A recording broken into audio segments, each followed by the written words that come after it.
लोकसभा के 5 चरणों का चुनाव पूरा हो चुका है और सिर्फ 2 चरण बाकी हैं।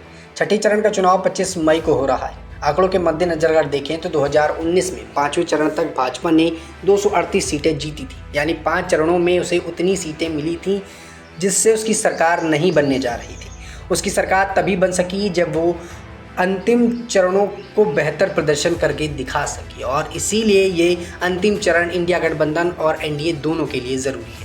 छठे दौर पर भाजपा सबसे ज़्यादा 51 सीटों पर, उसके घटक में आने वाली जेडीयू 4 और आल झारखंड स्टूडेंट यूनियन 1 सीट पर चुनाव लड़ रही है। वहीं कांग्रेस 25 सीटों पर, सपा 12 सीटों पर और आम आदमी पार्टी 5 सीटों पर, आरजेडी 4 सीटों पर, तृणमूल कांग्रेस 9 और बीजू जनता दल 6 और बसपा 54 सीटों पर लड़ रही है। 2019 के छठे चरण की अगर बात की जाए तो भाजपा का प्रदर्शन सुपर था। 2019 में भाजपा ने 53 सीटों में से 40 सीटें जीत हासिल की थी, लेकिन जिन 44 सीटों पर लड़ रही थी उसे एक भी सीट नहीं मिली। एनडीए में कुल मिलाकर 45 सीटें जीती थी। इंडिया गठबंधन हालांकि तब नहीं बना था, लेकिन कुल मिलाकर 13 सीटें जीती थी। लेकिन 2009 में कांग्रेस ने 58 सीटों में से 22 सीटें जीती थी, जबकि भाजपा सिर्फ 7 सीटें हासिल कर पाई थी। एनडीए की औसतन जीत का अंतर 21% था, जबकि विपक्षी दलों की औसतन जीत का अंतर 12% था। इन तथ्यों से क्या संकेत निकलता है, तो बता दें कि ये संकेत देते हैं कि भाजपा को 2024 के चुनाव की बाकी बचे 2 चरणों में अपना 2019 का प्रदर्शन बरकरार रखना होगा।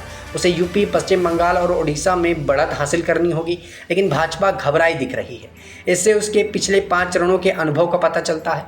10 सीटों वाले राज्य हरियाणा में तो खबरें पहले ही आ चुकी हैं कि यूपी में अखिलेश और राहुल की जोड़ी भीड़ खींच रही है। बंगाल में सभी चरणों में जबरदस्त वोटिंग हुई। कहा जा रहा है कि ममता बनर्जी अपना पिछला प्रदर्शन दोहरा दें तो तवज्जो नहीं होना चाहिए। ओडिशा का हाल अजब है। बीजेडी एनडीए में होने कर भी उसके जैसे नहीं हो पा रहे, यानी कि भाजपा ओडिशा में सीट बांटती तो है, लेकिन उसके लिए वरदान होगा अगर वो बीजेडी ज़्यादा सीटें लाती है तो वो भी अवसरवादियों की तरह भाजपा सरकार को ही केंद्र सरकार का समर्थन दे सकती है।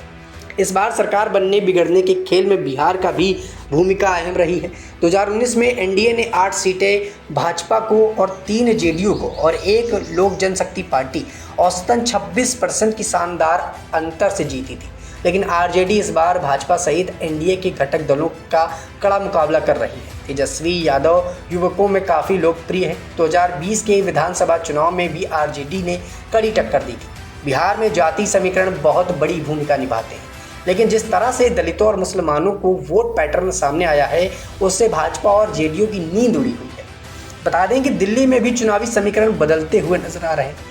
2019 में भाजपा ने यहां सभी 7 सीटें जीती थी, लेकिन तब त्रिकोणीय मुकाबला था, जिसमें भाजपा, कांग्रेस और आप ने आपस में टकराव का रास्ता अपनाया था। इस बार कांग्रेस और आप का गठबंधन, आप 4 सीटों पर तो कांग्रेस 3 सीटों पर चुनाव लड़ रही है।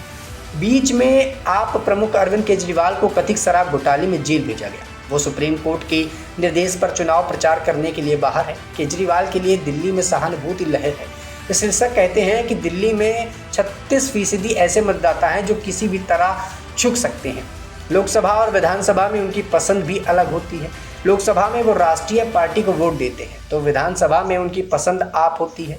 2019 में भाजपा और कांग्रेस को 18% वोट मिले, लेकिन 2020 के विधानसभा चुनाव में अकेले आपको 36% वोट मिले। इसका मतलब है कि कांग्रेस और आप के मामले पर इस बार मतदान यही पैटर्न अपनाते हैं तो भाजपा को परेशानी हो सकती है। और अब इस पूरे मामले पर कहीं ना कहीं भाजपा और इंडिया गठबंधन पर टक्कर भी देखने को मिल रही है।